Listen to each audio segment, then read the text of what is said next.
At the end of last year, I made a video titled 5 credit cards that I can't wait to add to my wallet in 2025. But since then, I've moved away from cashback, learned how to travel the world completely for free using points and miles, and now know exactly what I want from credit cards. So first, I want to start off this video by saying I believe having a credit card roadmap is the most important thing when it comes to playing the credit card game.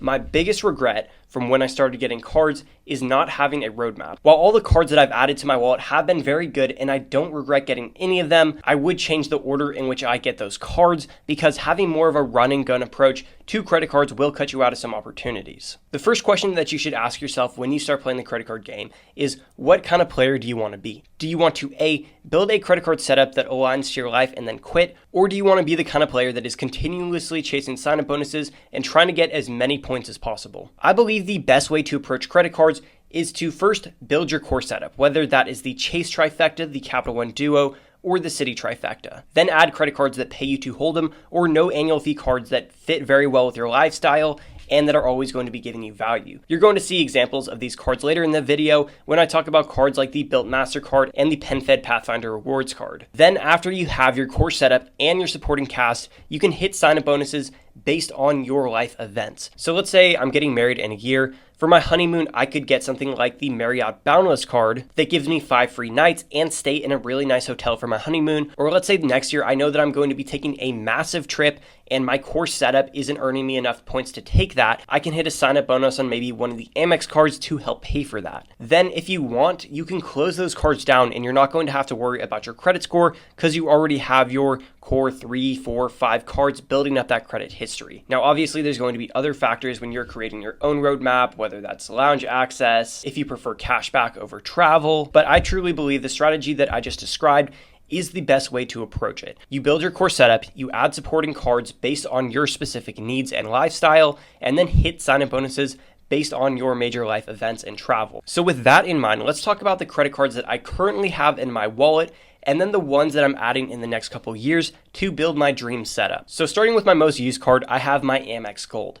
That gives me 4 points back on dining and groceries. Membership rewards points are very valuable, and this gave me a huge 100,000 point sign-up bonus, but this is one of the cards that I don't think I'm going to keep in my wallet long term. I think for most people, the way to use the Amex Gold is to get it for the sign-up bonus, use it for a year, then at the end of your first year, ask for a retention offer, and then if they don't continue to give you retention offers, you can cancel that card. So this card is my most used card right now. Pretty much all of my dining and then groceries go on it, but I will eventually move away from it in probably a year and a half from now and add another card to my wallet. My second most used card is probably my PayPal debit card. This is a card that allows you to choose where you're earning your 5% back in. You can choose between gas and EV charging, groceries, restaurants, clothing, and then health and beauty. The best category for this card is groceries because in addition to all the other grocery stores, you also get 5% back at Target, Walmart, and then Costco. However, I'm actually using it for gas right now just because I have my Amex Gold and I'm not really shopping at Costco that much right now. But I don't expect this debit card to stay around for very long, so probably in the next year or two,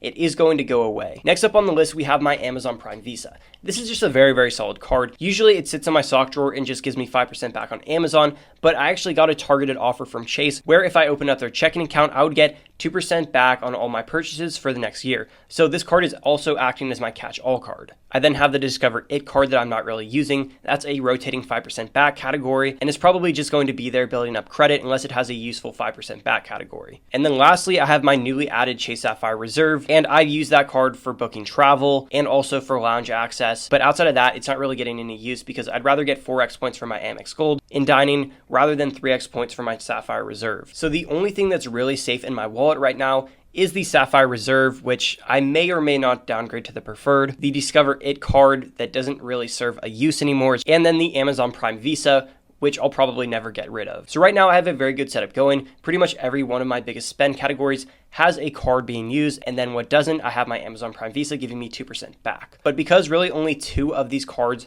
have value in my wallet long term, I'm going to need a major rehaul. And that's why the next card that I'm going to be adding is the Venture X from Capital One. This is one of the few cards where I have pretty much no problem recommending it to anyone in the credit card game because worst case scenario, it pays you $5 to hold it each year and it gives you some great travel protections and lounge access. This card has a $395 annual fee, but it gives you a $300 travel credit when you book travel through Capital One's travel portal, which price matches, so that is a true credit for me.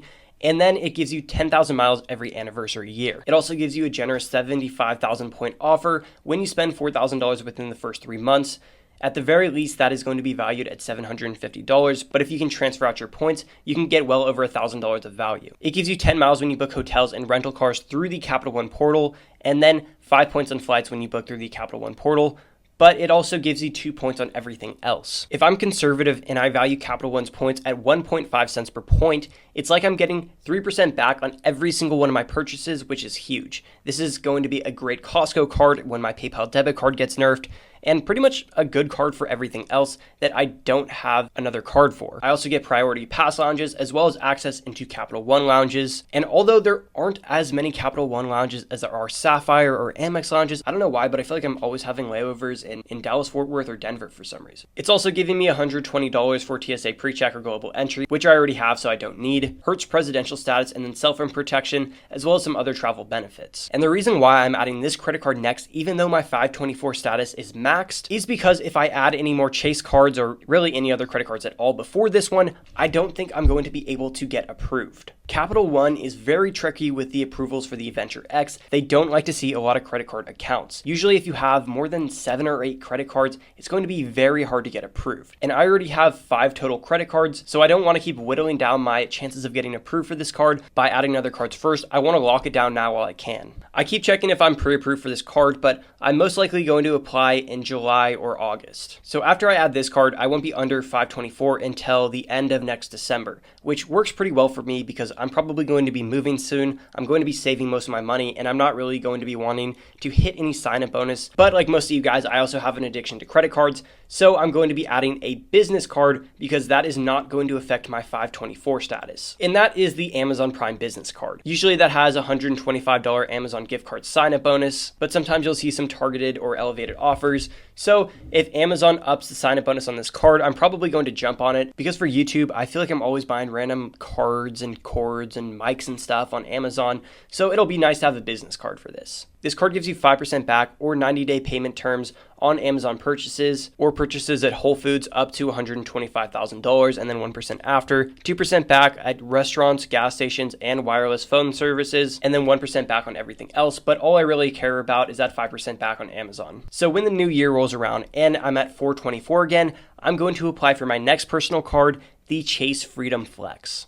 This is a 0 annual fee card that gives you a $200 sign-up bonus after spending $500 within 3 months. You also get 0 APR for 15 months and 5% back on rotating categories up to $1,500 in spend, as well as 3 points back at dining and drugstores. I just want to say, some people say that 3% back at drugstores is irrelevant, but I feel like I'm always running into CVS or Walgreens for something small, so I actually will use this. And if you guys didn't know, even though that this is a cashback card, it technically earns Chase Ultimate Rewards points. I can use it in the Chase Travel Portal for an automatic 1.5 cents per point, or I can transfer those points out. And the reason the Freedom Flex is on my roadmap and not the Freedom Unlimited is because I would rather take 5% back on rotating categories over 1.5% back. I'll just say it, 1.5% back really is not impressive anymore.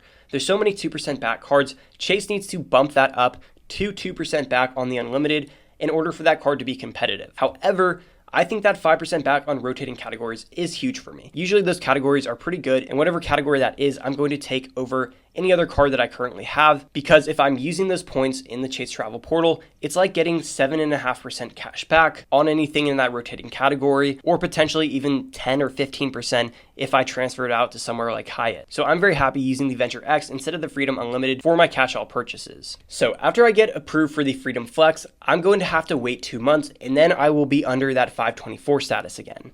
And the next card that I'm going to be adding is the World of Hyatt credit card from Chase. On the website, it says it's going to give you 60,000 points as a bonus offer, but really you're going to get 30,000 bonus points after spending $3,000 within 3 months. And then you're going to get another 2 points per dollar spent, up to $15,000 in spend. So really you're just getting a 30,000 point sign-up bonus and then an extra point per dollar spent for $15,000 of spend in 6 months. It gives you 4 points per dollar spent on Hyatts, which I probably won't use because I usually only stay in hotels if I'm paying for them with points. If not, I'm generally booking an Airbnb. Then you you get 2 points per dollar spent on restaurants, airline tickets booked directly through the airline, local transit and commuting, and then fitness clubs and gym memberships. The only earning category that I will use is probably for my gym membership, just because I value Hyatt points a little bit higher than Capital One points. But the real reason that I'm getting this card is that you get a free night at any category 1 to 4 Hyatt property. So pretty much a free night at a Hyatt every single year. And because this card only has a $95 annual fee and I can book a Hyatt property that's worth hundreds of dollars, this card is going to give me more value than I'm paying annual fee every single year. You can also get an additional night if you put another $15,000 worth of spend on this card, but I'm not going to be putting that much spend,